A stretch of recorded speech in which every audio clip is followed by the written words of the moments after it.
Imagine the world falling apart around you, buildings crumbling, the ground shaking, and then silence.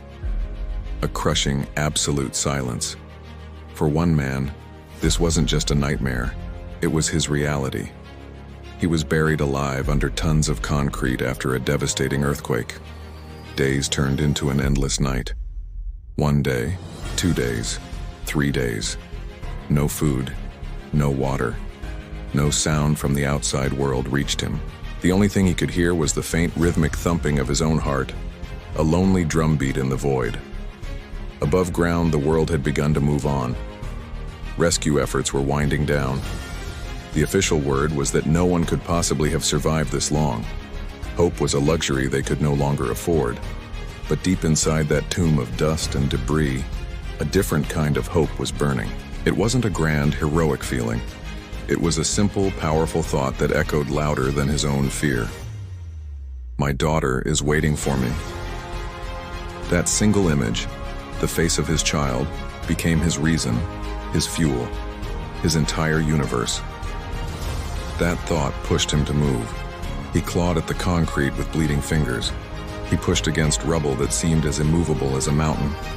His throat was raw, parched from screaming into a darkness that never seemed to answer. He prayed, he shouted, he bargained with a fate that seemed sealed. He was just one man against an impossible weight, fighting a battle everyone else thought was already lost. Every muscle screamed in protest, every breath was a struggle. Exhaustion was a constant heavy blanket, tempting him to just stop, to give in, to let the silence win. But then he'd see her face again, her smile. He remembered his promise to always come home. This promise became a fire in his soul. It was a defiant roar against the encroaching silence. He refused to let his story end here, as a nameless victim beneath the ruins. He had to see his daughter one more time.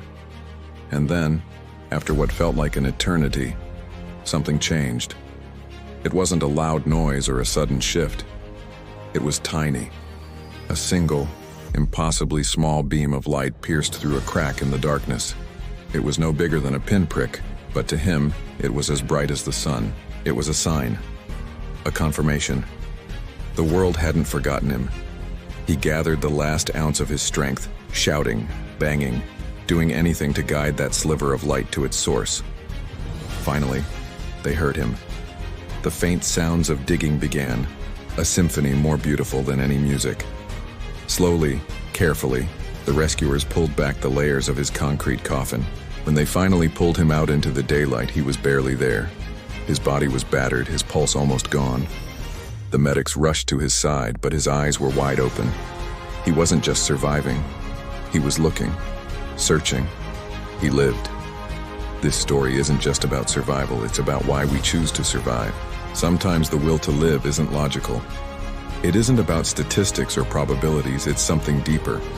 It's spiritual. It's that fierce, unexplainable fire that even death itself cannot extinguish. It's the love for a child, a promise to a partner, a dream you refuse to let die. It's the reason we get back up when the world has buried us. He refused to die, and the world refused to forget him. What is the one thing that would keep you fighting? Thank you so much for watching. If this story moved you, please consider liking the video and subscribing to our channel for more content that explores the depths of the human spirit. We'll see you in the next one.